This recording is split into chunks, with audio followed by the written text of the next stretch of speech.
The K63 wireless mechanical gaming keyboard from Corsair can connect to your computer via ultra-fast 1 millisecond 2.4 GHz wireless technology or low latency Bluetooth, and features per-key blue LEDs, 15 hours of gameplay on a single charge, and genuine Cherry MX switches. It's lapboard ready too, so click the sponsor link in the description for more information.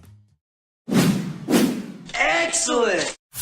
Hey guys, how's it going, and welcome to Paul's Hardware. This is my first how to build a computer video for 2018. It's 2018, and if you want to build a computer to play some video games or just to build your own computer because it's a lot of fun, you've come to the right place. This is a beginner's guide, so I'm going to be walking you through everything step by step, starting with actually choosing the parts to put into your new computer. The part that I'm featuring today is AMD's newest APU, that's Accelerated Processing Unit. That includes a CPU as well as a GPU, which is your graphics card, as well as your central processor in the same unit, which means you don't have to buy a graphics card, which right now is a very good thing because graphics cards are very expensive. Before I get too far ahead of myself though, let's start off by running down all the parts that I'm going to be using in today's build. So there are 8 main components to a computer or a desktop computer that you're going to build yourself, starting with what holds everything together. That's right over here, and that's the motherboard. Now this is a mini ITX motherboard, which means it's very small. Form factor is important. The form factor of your motherboard, mini ITX in this case, is going to impact what case you choose. So if you want something small, mini ITX is the way to go for the motherboard, and we're going to be choosing a mini ITX case here in just a while as well. You want to make sure that the sockets at the center here is compatible with your processor. So the socket we're using today is AMD's AM4 socket, and that is of course compatible with our AMD Ryzen 3 2200G APU, so it's going to slot in right there. You've also got some other slots in here for memory, for example, over on this side, as well as places to plug in power, as well as some connectors for storage, and we'll get into that as we actually start to build. Next up is our processor. So this here is our 2200G from AMD, and again, this is both a quad-core CPU as well as a graphics card, not a graphics card, but your graphics capabilities are integrated into that as well. This is a PGA or pin grid array processor, so there's a bunch of little pins on the bottom, and that's what slots into the socket on the motherboard, and they're very delicate, so they can be slightly bent. You want to try not to touch them with your fingers if you can. If you do bend them, don't worry, they can be bent back into place, but it's best just to be really careful with that so you don't end up actually bending them. Now your processor is going to warm up when it actually is in use, so it's going to want to be able to stay cool. For that, you're going to need a CPU cooler. AMD includes a CPU cooler. This is called the Wraith Stealth in the box. So you can use this, and that's what we're going to be using today to keep the price down, because $99 for the 2200G plus a cooler, hey, that's a pretty good deal. And you get a graphics card in there as well. Now you're also going to need some storage for your system, and we have a couple different options for that here. These are both SSDs or solid state drives. You can also use a mechanical drive, although mechanical drives are a bit slower. I typically only recommend those for mass storage right now. These are smaller, so here is going to be your budget-friendly option. This is a 240 gig SSD, and this is typically what I recommend for anyone who's building a new system. 240 gigs will give you enough space for your operating system, as well as some apps and games, and it's going to be nice and fast to keep your system very responsive. Might not be the same drive I have listed down in the video's description today, so just check down there. I'll have a solid 240 gig-ish drive that you can buy that will get the job done for you. Now if you want to upgrade and get yourself a lot faster storage, this is not necessary by any stretch for today, but the next generation of SSDs are going to look kind of like this. Kind of like a stick of gum, but this is an M.2 drive, which refers to the actual connector here. And the cool thing about that is it can actually mount directly to your motherboard. So this motherboard has an M.2 slot on the bottom. It is also an NVMe connection, so you want to double check and make sure that your motherboard has NVMe support. This would allow us to just connect that right there, give us some really fast storage, and of course I would need to cinch it down with the little screw right there.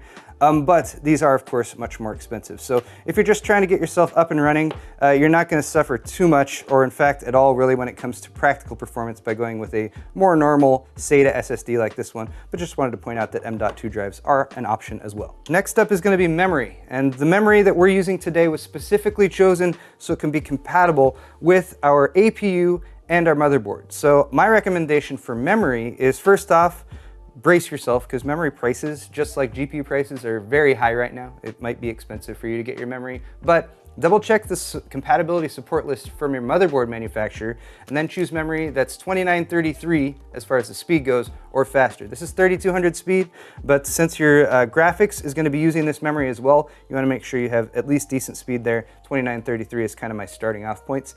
And as always, you can double check your motherboard's compatibility list for memory to make sure that whatever you get is going to slot into the motherboard and just work, and you won't have to mess around with a bunch of settings or that kind of thing.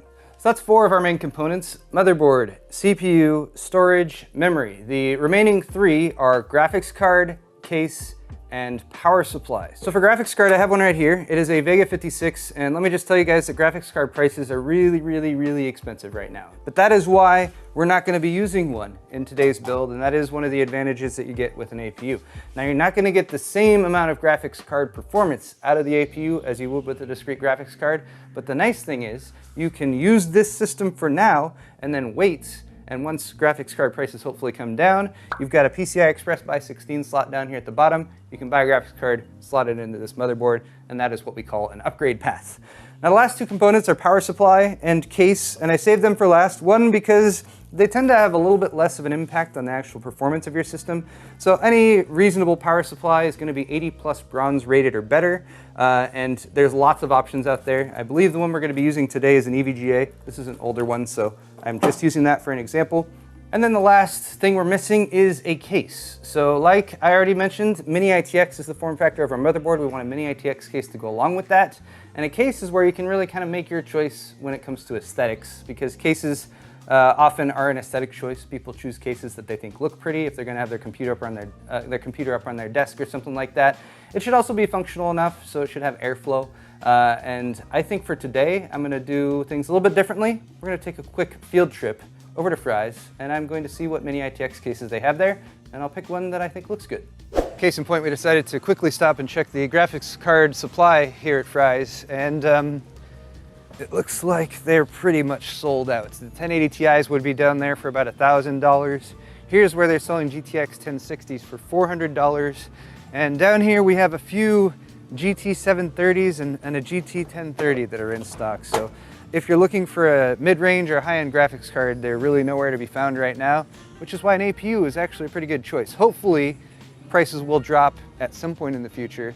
And then if you're building the system that I'm talking about today, you can buy a reasonably priced graphics card if they ever come back in stock, and then drop it into the system we're putting together. Let's check out cases though.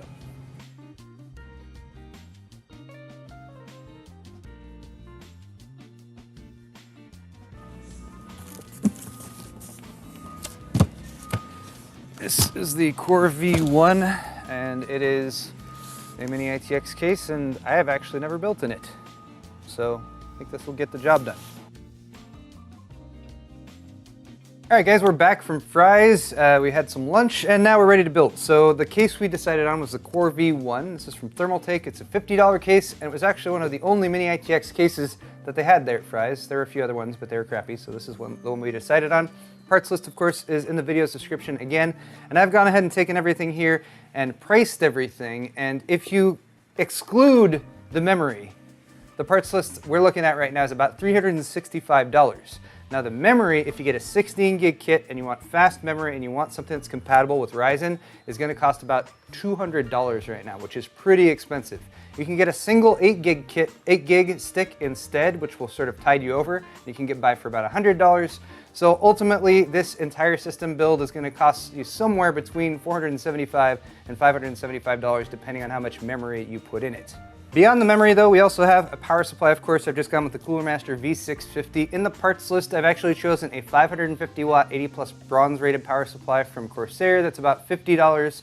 That will get you by just fine. I'm using this one because it's what I have on hand. Beyond that though, all the rest of the parts are the same ones that I've listed off, so it is time to get building. If you're building at home, you're pretty much only going to need one key piece of hardware technology, and that is a screwdriver. Phillips head screwdriver. Now we might be using a few other things as I go on here, so I'll tell you guys those things as I move forward with them. But for the time being, we're gonna go ahead and start by preparing the motherboard. And I'm already bringing in another piece of equipment, and that is just a soft rubber mat. Try to build on a non-conductive surface. Wood works just fine, a cardboard box is just fine. Just don't build on a metal surface like a table or something like that. Getting our motherboard unpacked, we're gonna have inside the motherboard itself, of course, and we're gonna have a few accessories that we want to keep ready to use. This is the I/O shield, the input-output shield, and that kind of lines up with the back of the motherboard. We'll install that in the case before we put the motherboard in. We're gonna need a single serial ATA cable, and that is to connect up our SSD.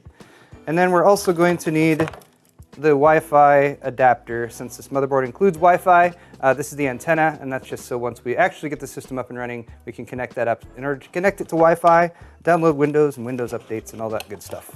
Next, we'll unbox our processor. I've already used this one, which is why the seal is broken, but I repacked it to give you guys the exact same experience. Inside we have our processor itself and our heatsink fan. This is the Wraith Spire